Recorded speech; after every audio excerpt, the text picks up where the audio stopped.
오늘 우리에게 주시는 하나님의 말씀 출애굽기 15장 25절에서 26절까지. 모세가 여호와께 부르짖었더니 여호와께서 그에게 한 나무를 가리키시니 그가 물에 던지니 물이 달게 되었더라. 거기서 여호와께서 그들을 위하여 법도와 율례를 정하시고 그들을 시험하실세 이르시되 너희가 너희 하나님 나 여호와의 말을 들어 순종하고 내가 보기에 의를 행하며 내 계명에 귀를 기울이며 내 모든 규례를 지키면 내가 애굽 사람에게 내린 모든 질병 중 하나도 너희에게 내리지 아니하리니 나는 너희를 치료하는 여호와임이라. 아멘. 오늘 본문 26절 말씀과 말라기서 4장 2절 말씀을 다시 제가 봉독을 하고 치료하시는 여호와라고 하는 제목으로 오늘 간정설교를 하려고 합니다. 본문 26절 이르시되 너희 하나님 나 여호와의 말을 들어 순종하고 내가 보기에 의를 행하며 내 계명에 귀를 기울이며 내 모든 규례를 지키면 내가 애굽 사람에게 내린 질병 중 하나도 너희에게 내리지 아니하리니 나는 너희를 치유하는 여호와임이라. 아멘. 말라기서 4장 2절입니다. 내 이름을 경외하는 너희에게는 공의로운 해가 떠올라서 치료하는 광선을 비추리니 너희가 나가서 외양간에서 나온 송아지같이 뛰리라. 아멘. 이런 축복이 쏟아지기를 주의 이름으로 축복합니다. 제가 성령의 세례를 받은 후에 저는 잠시도 그칠 줄을 모르고 기도 생활을 하고 있는 중에 하루 저녁에는 산에 가서 기도를 드리는데 우리 동네는 교회가 없기 때문에 늘 산기도를 혼자 다녔습니다. 너희 아버지를 2달 안에 병 안에서 일으켜 주시겠다는 성령님의 약속을 제가 받았습니다. 그때 당시 50대인 우리 아버지가 중풍으로 쓰러져서 반신마비로 자리에 누우신 지가 벌써 3년 정도가 되어서 전혀 일어날 가망이라고는 없었습니다. 그런 중에 처음에는 약도 써보고 침도 맞아보고 여러 민간요법도 이것저것 우리 처지에 감당할 수 이제 있는 일이라고는 닥치는 대로 다 해보았으나 백약이 무효요 하는 것마다 모두 허탕이었습니다. 이제는 우리 집 형편으로는 최선을 다했으니 더 이상은 방법이 없으니까 거기서 멈추고 이제는 현실을 숙명으로 받아들일 수밖에 없이 몇 년을 지냈습니다. 그런데 내가 교회를 출석을 해서 하나님의 놀라운 약속의 성령의 세례를 받고 나의 기도 중에 분명히 하나님께서 너의 아버지를 그 중한 병 중에서 일으켜 주시겠다고 하는 약속을 받았으니 저로서는 이미 고질적인 허리병 고침받을 때 내 허리병 나았다고 하시는 영음을 들어본 그런 경험자로서 그날도 너희 아버지를 병 안에서 이렇게 세울 것을 확실히 영음으로 들려주셨으니까 더 이상 그분의 말씀을 의심 없이 믿는 것은 당연했었습니다. 병 안에 이제 누운 아버지가 결국 참 2달 안에 일어난다 하는 그런 얘기인데, 그런데 그때 마침 우리 교회에서는 매주 금요일에 청년 신앙 운동의 일환으로 교회에서 금요 집회를 공식적으로 모이다가 농촌의 농번기가 되고 해서 금요 집회를 좀 중단을 하고 구역별로 나뉘어서 예배를 드리라는 방침이 교회로부터 내려왔습니다. 그 일로 담임 전도사님, 우리 교회는 그때 시골 교회 감당하기가 어려우니까 전도사님이 일을 보고 있었습니다. 담임 전도사님은 저를 따로 불러 부탁하기를 그 동네는 교회와 거리가 멀어 떨어져 있어 따로 모여야 할 형편이니까 허락되는 집을 정해가지고 예배를 드리되 아직 그런 예배를 드려보지 않아서 어렵겠지만은 가정에 모여서 그저 아는 찬송 몇 장을 부르고 성경을 채로대로 읽어 나가든지 어떤 특정한 곳을 찾아 읽고 설교는 하지 않아도 되니까 그렇게 한 사람이 간단히 기도하고 주기도로만 마치게 돼도 예배가 된다, 그런 지침을 주셨습니다. 하지만 내심으로는 내가 설교할 수 있는데 속으로 그런 자부심이 생겼습니다. 그런 마음이 있었던 것은 평소 전도사님이 주일마다 이제 나는 그때는 낮에는 뭐 일하느라고 주일날 교회를 갈 수가 없어요.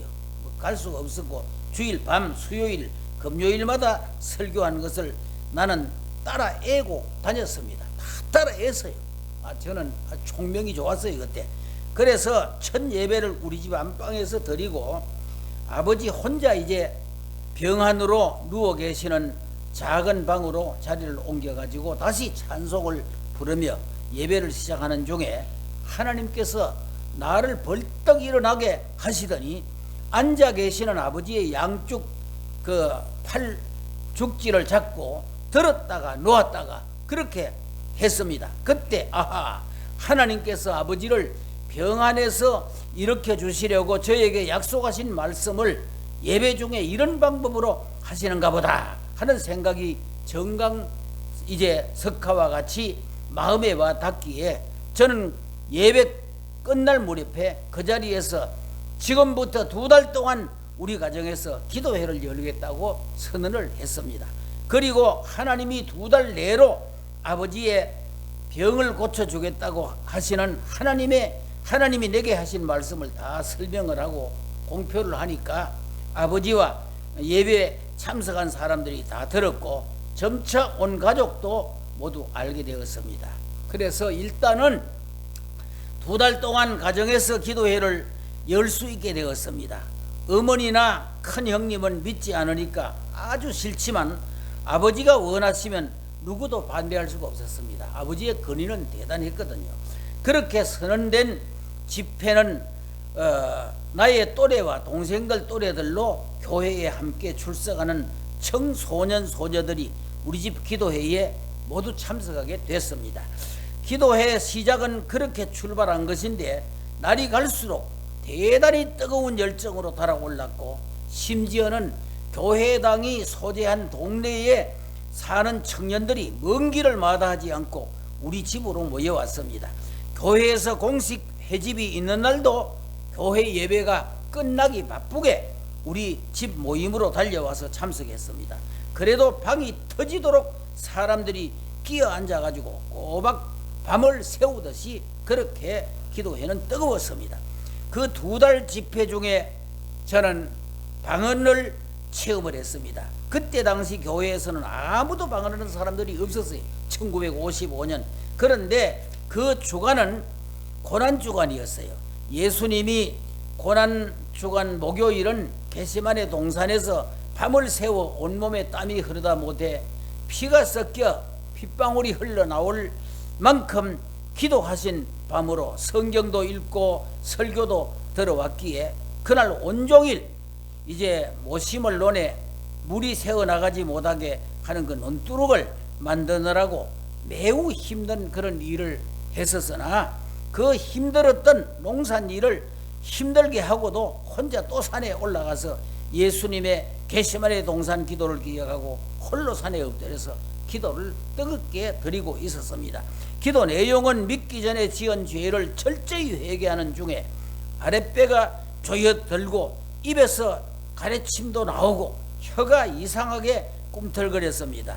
그래도 무슨 일인지 저는 아무것도 몰랐습니다. 그런데 그 다음날 집 마당에서 보리타작 후에 남은 일을 마무리하고 있는데 내 마음은 잠시도 쉬지 않고 성령에게 이끌려서 묵상 내지는 마음으로 기도를 하고 있었습니다. 늘 뭐 그런 생활을 했어요. 성령을 체험하고 그때 내 마음에 영음이 들려오기를 어제 저녁 내 혀가 꿈틀거리면서 이상한 말 한 것 같은 것이 나온 것이 바로 방언이란다 하는 말씀이 마음에 선명히 들려오면서 마음의 기쁨이 솟아나는데 입으로 형언할 수가 없는 그런 기쁨이 막 솟아올랐습니다. 그때부터 저는 방언으로 기도하고 노래하고 하는 것이 입에서 끊어지지 않았고 손으로 또 이상한 글씨가 자꾸 쓰여지긴 하는데 알 수는 없는 글이 쓰여지기도 하고 나중에 통역도 하고 예언도 하는 그런 체험을 하게 됐습니다.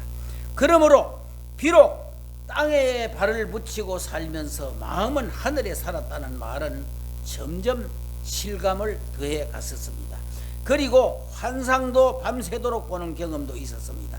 이러한 모임이니 가정집회라고는 하지만 항상 온 지방과 이웃이 들썩일 만큼 아주 뜨거운 그런 기도원 집회와도 같은 분위기였습니다. 이렇게 되니까 또 우리 집에서 이웃집에서 잠도 못 자겠다고 항의가 아주 대단했습니다. 한 번은 옆집 분이 술을 마시고, 그분은 아주 교회를 싫어하는 사람이에요. 낯을 들고 쳐들어왔습니다.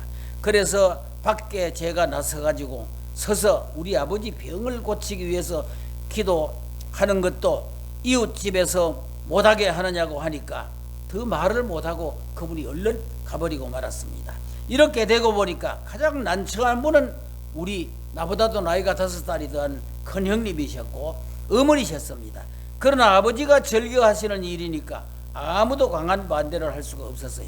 하지만 믿음이 없는 형님이나 어머니께는 내가 하는 일이 마음에 들 리가 없었습니다.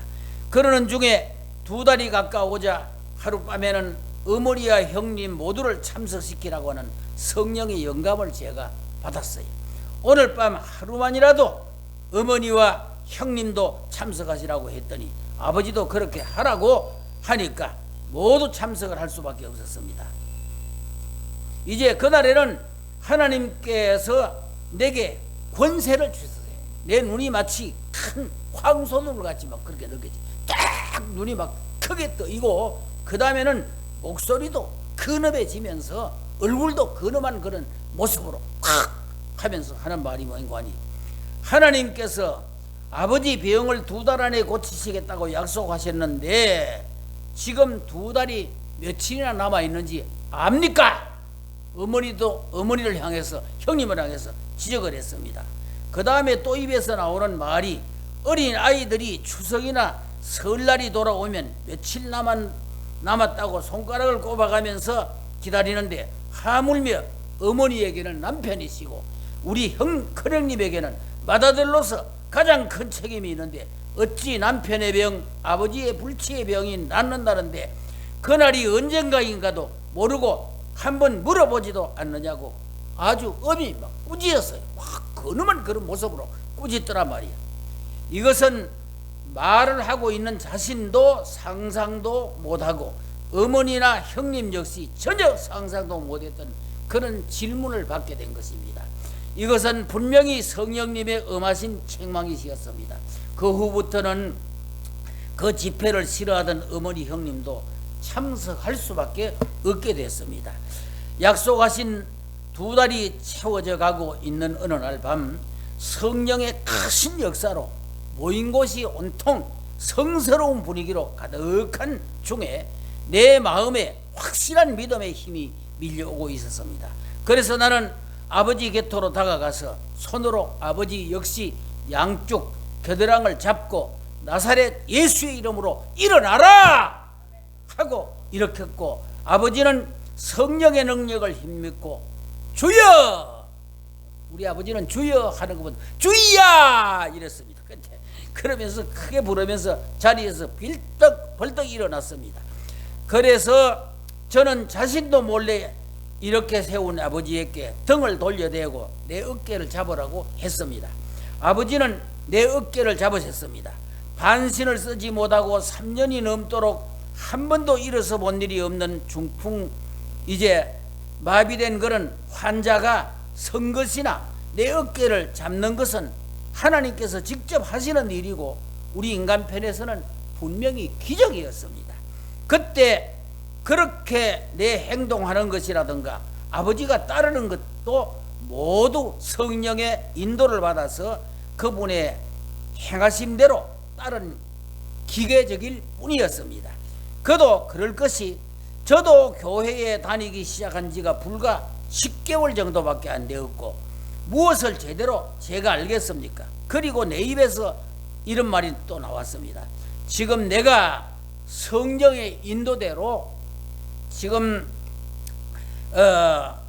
그저 아버지를 이끌고 이 동네를 세 바퀴 돌게 될런지, 저 멀리 있는 타동인 오악교회로 가게 될런지, 그보다도 아주 멀리 있는 말방산이라는 산을 이제 오르게 될런지 성령이 인도하시는 대로 갈 터인데 따라오겠습니까? 그러니까 아버지가 뒤에 나를 잡고 예, 따라가겠습니다, 이렇게 막 크게 소리를 질렀습니다.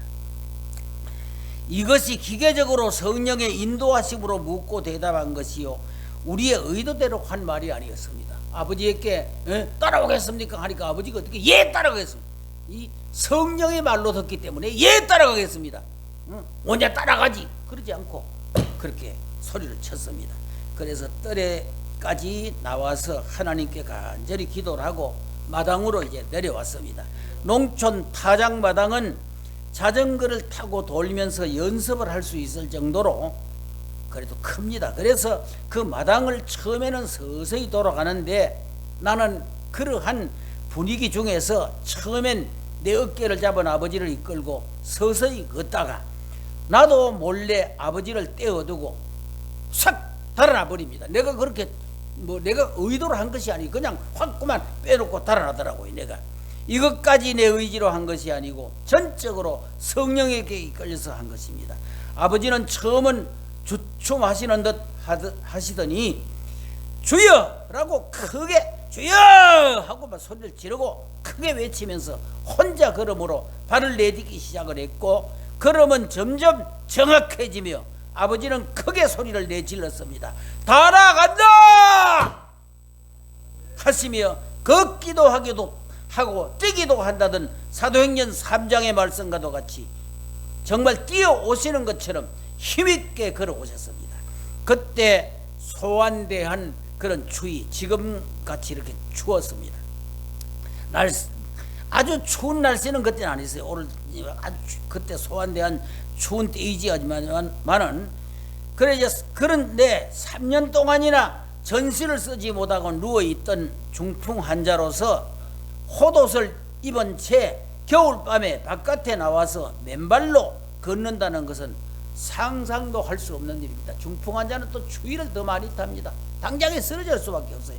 그러나 그런 거 다 극복하고, 그러나 하나님의 살아계신 역사로 일어나는 사건이니까 날씨가 무슨 상관이며 홑옷 맨발이 무슨 상관이겠습니까? 예상치 못한 형편에서 일어나는, 너무나도 돌발적으로 일어나는 사건이라 신발 같은 것을 갖출 그런 겨를도 없거니와 전적으로 성령에게 이끌려서 하는 일이니 그럴 수밖에 없음을 여러분도 이해가 될 것입니다. 그날의 분위기를 소개하면 한마디로 하나님의 임재가 아주 충만하셨다고 말할 수밖에는 달리 표현할 길이 없습니다.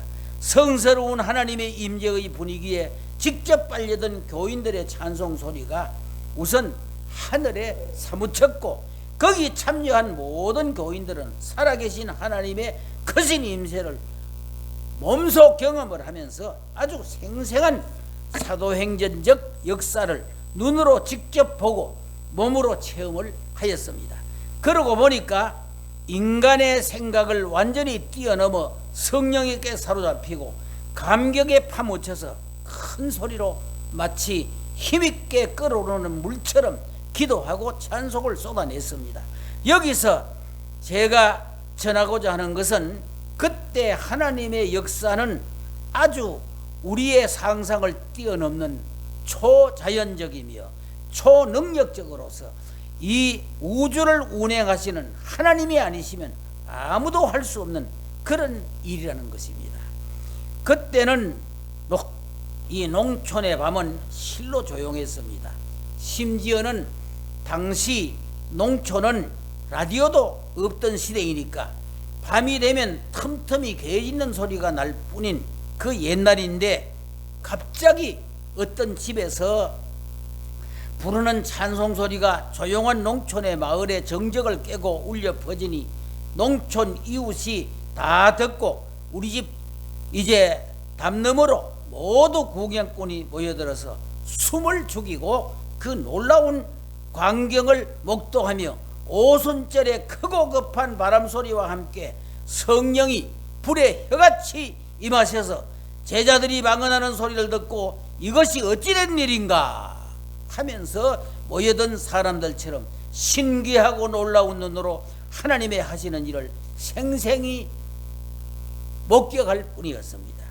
아버지가 방 안에 들어가셔서 안정을 취하시면서 하시는 말씀을 들으면서 우리는 또 한 번 놀랐습니다. 아버지 말씀이 내가 이제 다 나간다고 할 때 소환대한 그 사이의 날씨란 것을 언급한 것 같이 그때가 바로 겨울날이었고 날씨 또한 아주 청명해서 하늘의 별이 아주 파랗게 보이는 그 농촌 하늘이었습니다. 1955년도 당시 시골에는 전혀 전기라고는 생각도 못할 때였던 하늘을 상상해 보면 상상이 쉽게 될 것입니다. 그런데 그때 힘차게 부는 찬송가는 조금 전에 불렀던 나의 기쁨 나의 소망 되시며 나의 생명이 되신 주 밤낮 불러서 찬송을 드려도 늘 아쉬운 마음뿐일세 이 찬송입니다. 그 찬송이 이제 4절에 주의 자비롭고 화평한 얼굴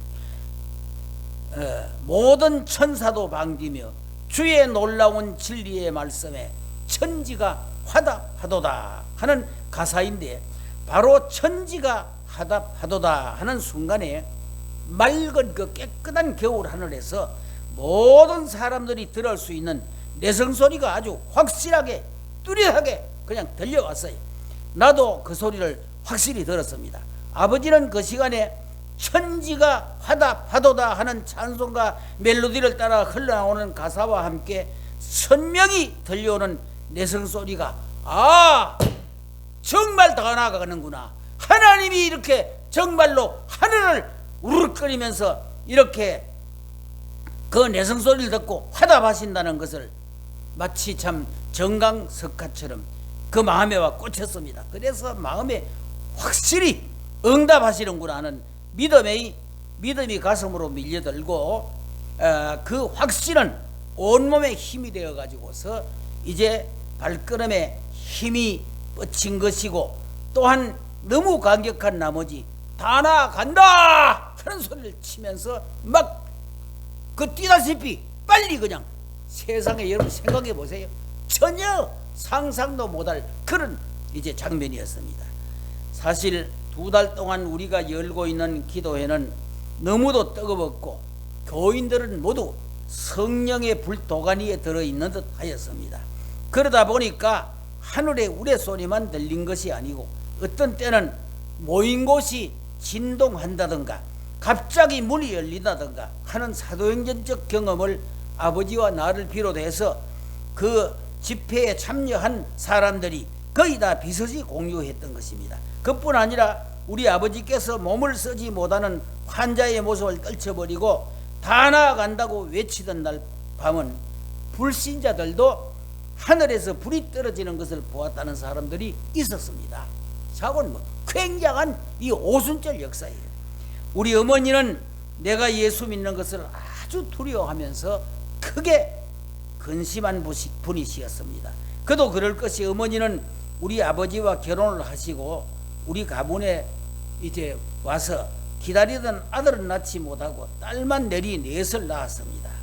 어머니 고백에 의하면 넷째 딸을 낳았을 때 아기를 받는 조산원의 말이 딸이다 하는 소리를 듣는 순간에 어머니 눈에서 눈물이 주르르 흐르면서 그렇게 이제 고통스러운 그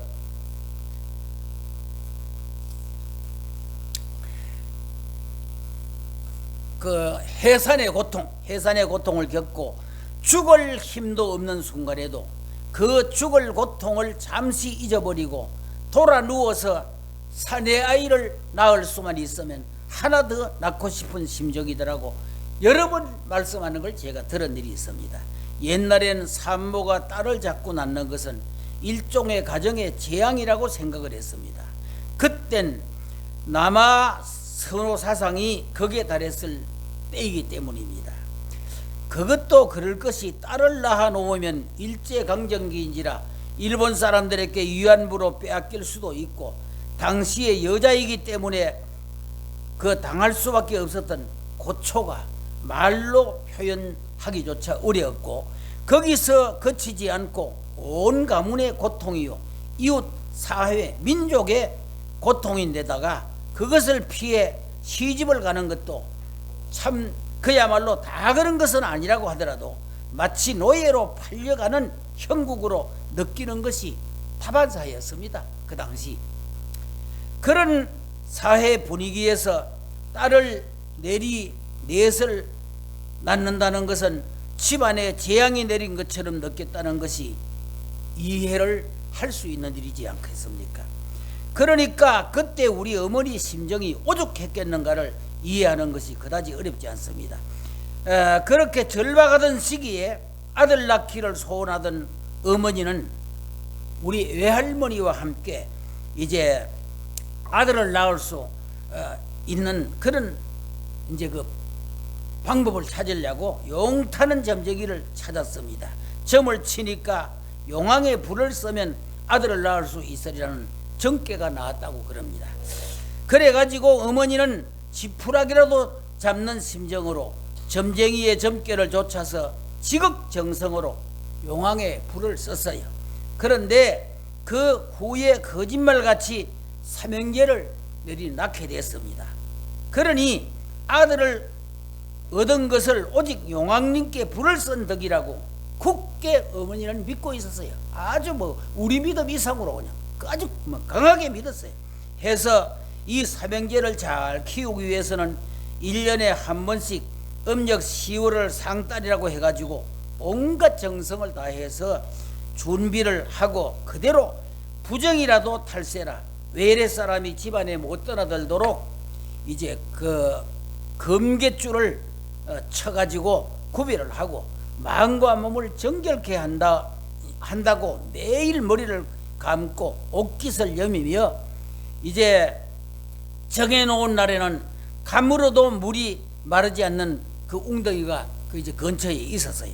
그 웅덩이에 가서 경배했던 그 웅덩이로 가가지고 접시 위에다가 이제 기름불을 밝혀가지고 박바가지에 이걸 딱 담아서 물에다가 띄우게 되면 아주 그 막 깜깜한 밤에 그 뭐 시골에 옛날에 어디 지금 뭐 도시 불들이 있어가지고 주위가 다 밝게 보이죠. 그때는 정말 깜깜할 때 말이요. 이럴 때 그 바가지에다가 이제 띄어가지고 말이요. 그 띄어놓으면요. 이게 참 막 아주 거기가 근엄하게 보입니다. 그렇게 해서 엄숙한 그런 분위기에서 만들어 가지고 간 떡을 차려놓고 절을 하고 이제 섬기기를 24년이 넘도록 하셨습니다. 이거 할 때는 참 어머니가 대단한 정성으로 하는 걸 내가 봤어요. 당시 떡시루를 지고 어머니와 동행을 해가지고 그 웅덩이에 가봤는데 칠흑같이 어두운 웅덩이에 기름불을 쓴 작은 접시를 이제 박을 갈라서 만든 바가지를 띄운 웅덩이는 아주 신비롭고 엄숙하게 이제 그렇게 보였던 기억이 지금도 생생합니다. 그렇게 자신이 전적으로 믿고 섬겨오던 중인데 느닷없이 아들 딸을 합하면 7째가 되는 이제 남자로 치면은 3번째 이제 제가 그만 저하고 중형하고 어느 날 교회에 나가기를 시작을 하니까 그때부터 어머니 마음에 근심이 생기기 시작했습니다. 저놈들 다 죽으려고 작정했구나, 다 뒤지겠구나, 아주 이런 생각이 마음에 생겼어요. 그래가지고 이제 그랬는데 우리가 농촌에서 이제 새벽을 하면서 말이요, 하면서 그만 그 30바가지 이렇게 너덜너덜한 거 다 보기 시작. 다 내버렸어. 우리가 둘이 내리니까 그때 나는 우리 어머니의 그러한 진도를 처음 보았습니다. 우리 어머님은 말수가 없고요, 아주 점잖은 분이에요. 그런데 아주 모든 것이 끝장이라는 절박하고 허탈한 모습을 하시면서 나를 향해 죽일 것처럼 진노하시는 것은 나로서는 감당할 수가 없었어요. 이것으로 우리 집은 끝이다, 마치 종말을 고하는 것 같은 분위기로 낙심천만한 그 모습을 제가 어머니의 모습에서 보게 됐습니다. 또 다른 한편으로는 벌벌 떠시면서 그 버려진 성주단지 삼신바가지를 모두 조심스럽게 수습을 해서 있던 곳으로 엄숙하게 모시고 손을 막 싹싹 비비면서 말이요, 무릎을 꿇어 앉아가지고 아이고, 죽을 죄를 조상 삼신네한테 지었으니 이거 아무것도 모르는 저 새끼들이 저렇게 했으니까 제발 용서해 주십시오, 막 그러면서 뭐 비는데 이 대책이 없어요.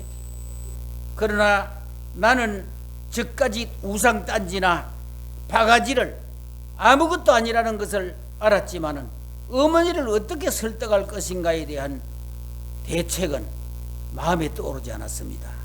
그렇게 토속신앙에 아주 콕 빠져버린 우리 어머니가 아버지 병을 고치려고 굿도 경도 다 할 때도 미동도 못 하셨던 분이 하나님의 성령의 역사로 말미암아 중풍 환자가 벌써 한 3년이 지났는데 아버지가 벌떡 일어나서 마당을 누구의 부축도 받지 않고 자신 혼자서의 걸음으로 빙빙 도는 것을 현실로 목격을 했으니 살아계신 하나님을 이제 확인할 뿐 아니라 자신도 막 성령의 그 불덩어리가 막 임하니까 사로잡혀가지고 그 마당 한복판에 뛰어들어서 미친 듯이 그냥 막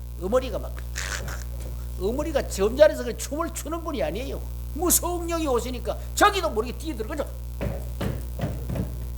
이렇게 됐습니다. 자, 그때 한 마을에 살던 우리 누님도 찬송 소리를 듣고 달려와서 손에 호롱불이 들어있는 등불, 옛날에 그런 등불이 있었어요. 그 손이 또 막 진동을 했습니다. 자기가 어쩔 줄을 몰랐어요.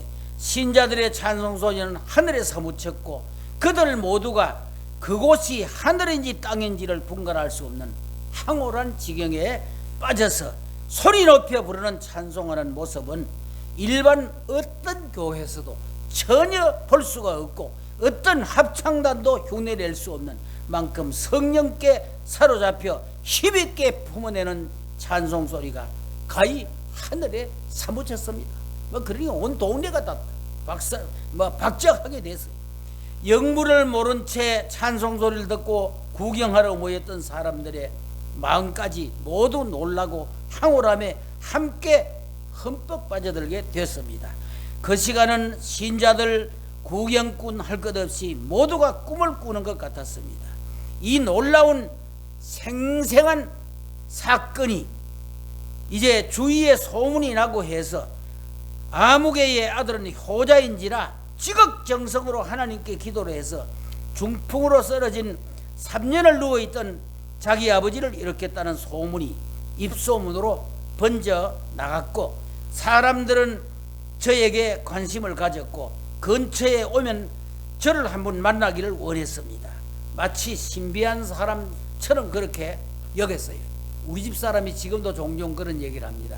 약혼을 하고 우리 동네를 한번 왔었는데 동네 그 권사님들 한 두 분이 똑똑한 분이 아이고 처자는 어떻게 이렇게 복이 많아, 어떻게 복이 많아 막 그러더래요. 그래서 복이 뭐가 그렇게 많은데요. 그러니까 저 박전도사는 사람이 아니야, 사람이 아니고 불덩어리야. 그 이제 저 경상도 말로 뭐라고?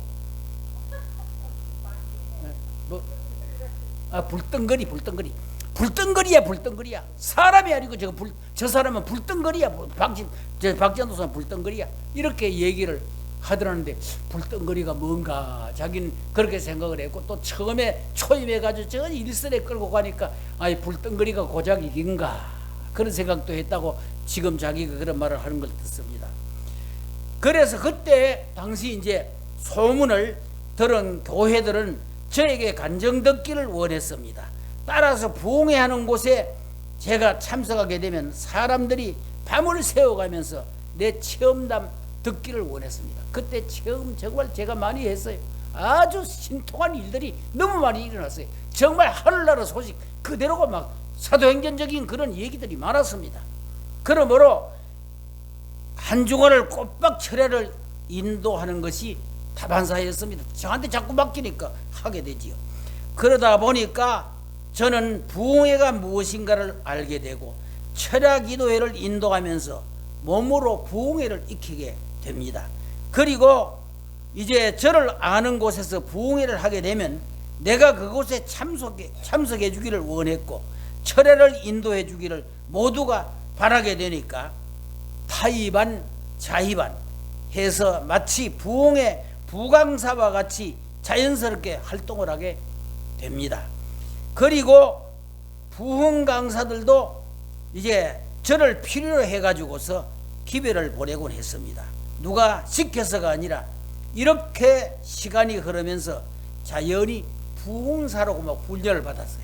받아가지고 이제 그때 그 김천 지금 시로 편입이 되어 있습니다만은 이제 금능군 옛날에는 이제 금나라고 하는 동리에 이제 교회가 세워지고 뭐 얼마 되지 않는 그런 이제 역사를 가지고 있는 교회인데 그때 그러니까 한 55년도에 몇 년 됐으니까 꽤 하면 교회가 지금은 한 60여 년 훨씬 넘었지요. 그런 이제 교회인데 그 교회에서 저를 집회 강사로 초청을 했어요. 초청을 했는데 그 벽보가 붙었는데 큰 대자보로 붓을 써가지고 붓으로 흰족에다 썼는데 20세의 도통한 사람의 설교를 들어보시라 이렇게 막 써붙여가지고 그러면 매우 터지도록 사람이 오고 있어요. 수많은 사람들 환자들이 나왔고요. 그 무슨 뭡니까 옛날에 그때 무서워하는 병, 그 문둥병, 나병 말이야. 그런 병이 척척 나왔어요. 놀라운 역사가 일어났어요. 정말로. 그러니까 서리 집사로 제가 부흥을 다녔다는 거예요. 서리 집사로. 저는 부흥 강사로 시작해가지고 용산에 오는 것도 제가 나는 못 갑니다. 나는 공부한 것도 없고 난 안 갑니다. 막 그러고 이순환 목사님이 심어하던 교회 아니요 그 교회가. 그러니까 소문이 나가지고요 자꾸 그냥 뭐 청하는 거예요. 청해가지고 나는 1억서 내라 그러면 1억서 난 못 내. 난 안 가. 설교해달라 그러면 설교 못해. 설교 내가 부흥사가 설교 한번 못하겠나마는 설교 한번 해가지고 그걸로 가지고 목사 시험이라고 봐서 말이지 청해놓으면 그 교회가 되겠느냐 뭐 그러고 내가 배짱 딱딱 썼는데 끝까지 날 불러가지고 용산남북교회 강단에 서도록 만들었어요. 이게 그 소문이 여러분들은 못 들었지만은 그 소문이 굉장했습니다. 굉장했어요.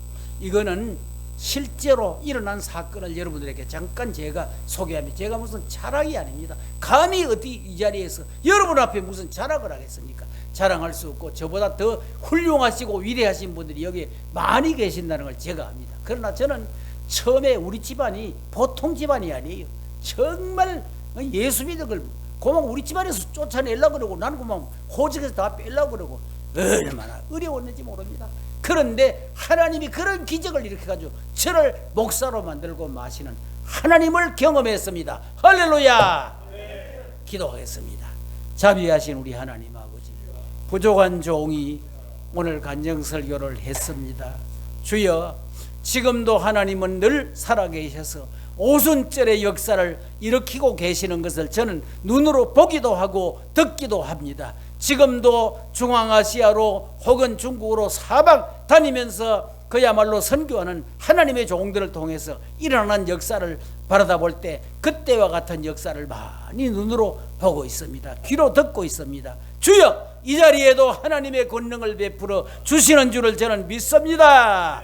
여기에 성령을 부어주시되 충만히 부어주어서 여기 참 우리 다 나이 많은 사람들이 모였습니다. 몸들이 약합니다. 심약합니다. 주님의 능력을 부어주시사 모두에게 힘 주시고 능력 주시고 권능 주셔서 몸의 질병들이 다 떠나갈지어다.